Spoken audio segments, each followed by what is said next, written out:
Hi everyone, I just want to have a chat to you about what's coming up next on my YouTube channel. So if you've been following along, I've got a three-part video coming out.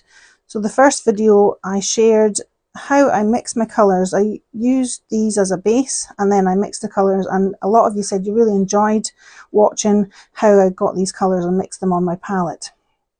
So once I mixed the colours, I then printed lots of different papers using these stencils, which were from PM Artist Studio. I'll put the link below so you can have a click on that and see them. So in video 2, which is coming out on Friday, I take these papers and I create the background layer to this painting.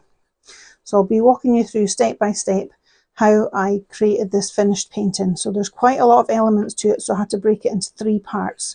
And then in the final part, yesterday I printed some botanical elements, so they were added as a final layer. So I may be doing another video after these 3 to show how to print some of these botanical pieces to use in your paintings, because I really like these. Having them on the marushi paper as an extra layer worked really well. Okay, so I hope you enjoy that video. It's coming out on Friday. I'll be sending out my newsletter on Friday once that is available to watch. So thanks for watching everyone. Bye for now.